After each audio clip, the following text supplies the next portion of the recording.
তাবারানী শরীফের 494 নম্বর হাদিসে রাসূলুল্লাহ সাল্লাল্লাহু আলাইহি ওয়াসাল্লাম عن أبي درداء رضي الله عنه قال قال رسول الله صلى الله عليه وسلم من صلى الضحى ركعتين لم يكتب من الغافلين ومن صلى 4 كتب من العابدين ومن صلى 6 كفي ذلك اليوم ومن صلى 8 كتبه الله من القانتين ومن صلى 12 بنى الله له بيتا في الجنة وما من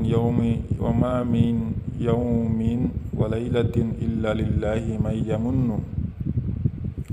به على عباده وصدقة وما من الله على أحد من عباده أفضل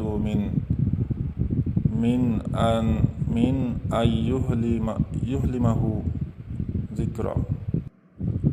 হযরত আবু দারদা রাদিয়াল্লাহু তাআলা আনহু বর্ণনা করেন রাসূলুল্লাহ সাল্লাল্লাহু আলাইহি ওয়াসাল্লাম বলেছেন, যে ব্যক্তি চাষতের 2 রাকাত নফল পড়ে সে আল্লাহ তাআলার ইবাদত হইতে গাফিল ব্যক্তির মধ্যে গণ্য হয় না। যে 4 রাকাত নফল পড়ে তাহাকে ইবাদতগুজারদের মধ্যে রাখা হয়। যে 6 রাকাত নফল পড়ে তাহাকে সেই দিনের কাজকর্মে সাহায্য করা হয়। যে 8 রাকাত নফল পড়ে আল্লাহ তাআলা তাহাকে অনুগত বান্দাদের মধ্যে লিখিয়া দেন। আর যে 12 রাকাত নফল পড়ে আল্লাহ তাআলা তাহার জন্য জান্নাতে মহল তৈরি করে দেন। প্রত্যেক দিনে ও রাত্রে আল্লাহ তাআলা আপন বান্দাগণের পছন্দকে ইহসান করে দেখেন। আর আপন বান্দার উপর আল্লাহ তাআলা সবচেয়ে বড় ইহসান এই যে তাকে জিকিরের তৌফিক দান করেন।